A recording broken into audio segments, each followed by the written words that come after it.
Welcome to the Deep Dive. We're here to help you make sense of, well, a complex world. And today we're tackling a really big question, one that hits home for anyone in leadership, or frankly, anyone who's ever been part of a major shift. How do you guide people through massive change? I mean, the kind that feels overwhelming. Because change, let's be honest, it's never simple, it's messy, it's complicated, often problematic, and yeah, always risky, especially when the stakes are high. So, okay, how do we even start to unpack this? Leading through these huge shifts, our mission today is to explore exactly that.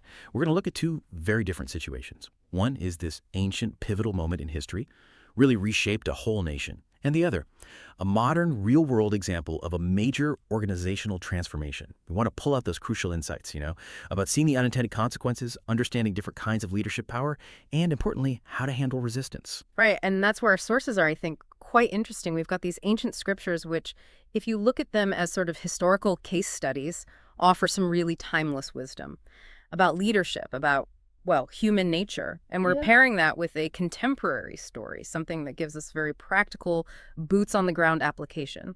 What's really fascinating is how these two accounts, which seem worlds apart, actually shine a light on the same universal truths about leading, about being human, especially when things are shifting under our feet. It's about finding those principles that just stick, regardless of time or place. That's a great way to frame it. Okay, let's jump back in time then, to ancient Israel, a real crossroads moment. The scene, as it's described, involves the elders of Israel going to the prophet Samuel. They've got this huge request. It's recorded in 1 Samuel 8.5. They basically say, look, you're old, your sons aren't following your ways. Give us a king. Appoint a king to lead us like all the other nations have. Yeah, and it's so important to grasp what they were really asking for here. This wasn't just, we need a new leader, simple succession planning. This was a call for a completely new structure, a fundamental organizational redesign. They wanted to shift from a system where leaders like Samuel mostly led through, let's say, character and integrity, their spiritual connection, to a monarchy, a human king, ruling with a very different kind of authority. And, their sacred texts frame this clearly as a rejection of the system itself, not just Samuel. It really broadened the power base for leaders in ways that people just weren't seeing. Right. And understanding Samuel himself adds weight to this. He came into leadership during a time of chaos, really. Moral failure, spiritual disconnect. But he served with this incredible integrity. He actively resisted abusing power, unlike leaders before him or even his own sons later on, sadly. There's this powerful moment later where he challenges the people directly and asks them, have I cheated you, oppressed you, taken anything? They respond, no, you haven't cheated or oppressed us. That underlines the deep trust he'd built through sheer character over decades. That trust is key, especially when navigating crises. Absolutely. And that brings us to something we could call the complexity principle. Leadership itself, just baseline, it's complex, it's problematic, it carries risk. That's the job. But when you introduce major change into that equation, that complexity just explodes. It's amplified exponentially. So a critical skill for anyone leading change is being able to anticipate the unintended consequences. What else happens when we make this shift? In this case, the Israelites, they were sort of captivated, maybe intoxicated is the word the source used, by the idea of change. They didn't really grasp what they were asking for. They saw the shiny object like all the other nations, but not the full price tag. And the text describes God, through Samuel, laying out those costs really explicitly, these unintended consequences of having a king. He warned them about three big things. First, conscription. The king would take their sons for his army, his farms, their daughters for roles like perfumers, cooks, bakers, basically using their children for his own purposes. Second, taxation, heavy taxation. The king would seize the best land fields, vineyards, olive groves, and take 1/10 of their grain and vintage for his officials, his court. And third, subjugation. It went beyond taxes. The king would take their servants, their best livestock, their flocks. The warning was that it could eventually lead to a kind of enslavement.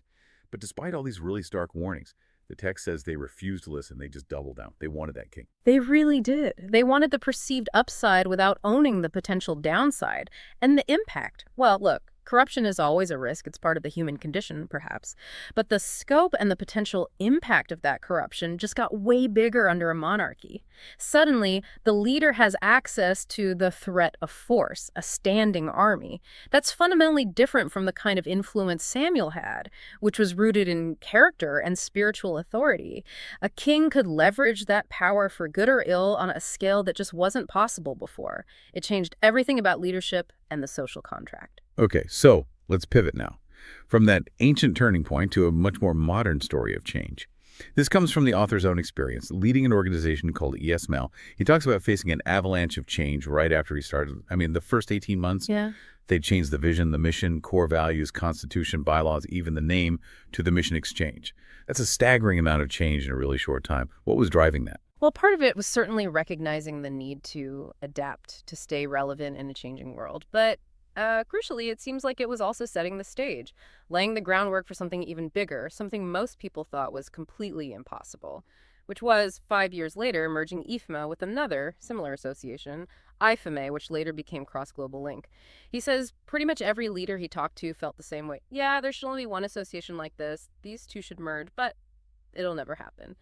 The strategic sense was there, but the history, the culture, the organizational hurdles, they just looked insurmountable. Wow. Yet they went for it. But not overnight. It was this multi-year strategy, described as bottom-up.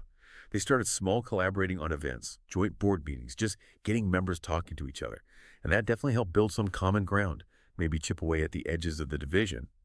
But even after all that careful work, that first official joint task force meeting about a merger, it apparently just blew the lid off, exposed all these years of differences and unspoken layers of mistrust, like hidden fault lines ready to cause an earthquake. Shows how deep those divisions really ran. Yeah, it really does. And the plan they eventually landed on, it's hard to overstate how ambitious it was. Think about it.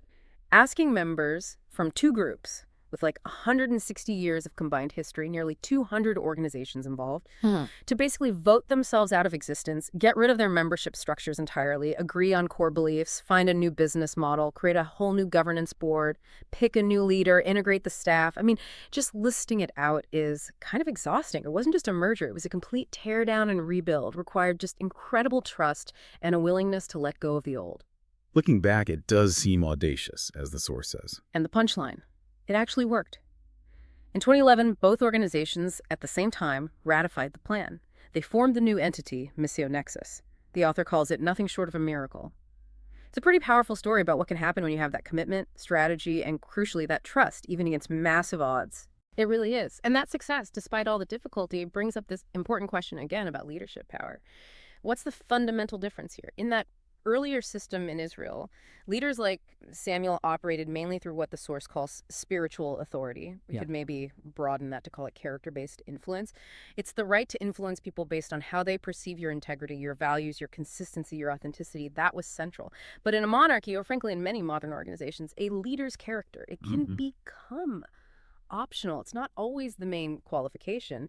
Positional power, legal authority, those often take precedence. That's a critical distinction. And how do leaders get this character-based influence? It's not about a title, right? It's earned. It's built by consistently living out your values day after day, by going through significant experiences with your people, by serving competently and showing you're committed. It's that real-life knowledge, as the source puts it, of who you are and what you stand for, tested over time.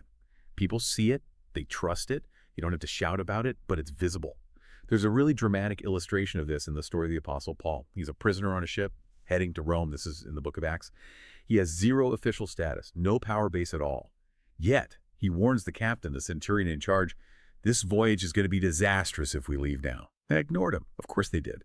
But later, they hit this horrific storm. Everyone's panicking. All hope seems lost. And Paul steps up. He tells them he had the divine message. Don't lose heart.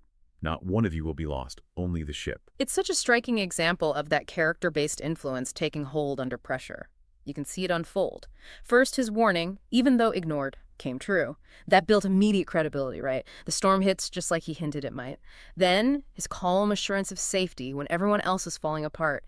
That steadiness gives courage. And then the really crucial moment.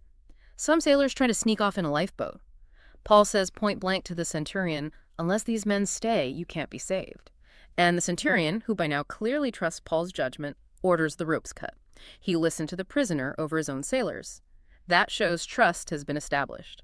Paul then leads by example, breaks bread, eats, encourages others.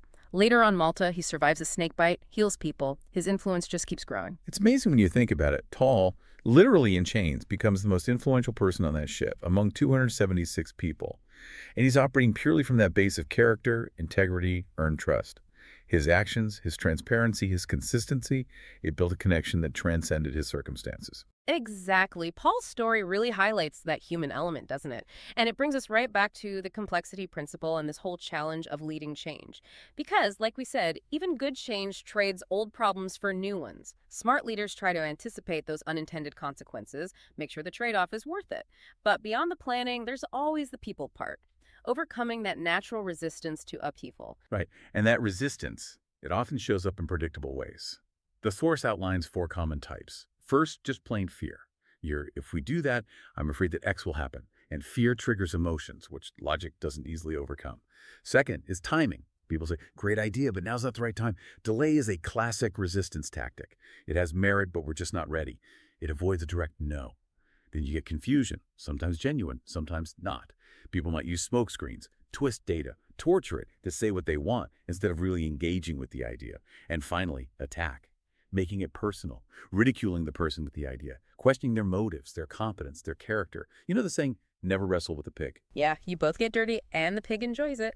Exactly. And this is precisely where that character-based influence, that earned trust, becomes absolutely vital. Trust fuels the whole process. It's the essential ingredient for helping people move past those barriers, the fear, the timing issues, the confusion.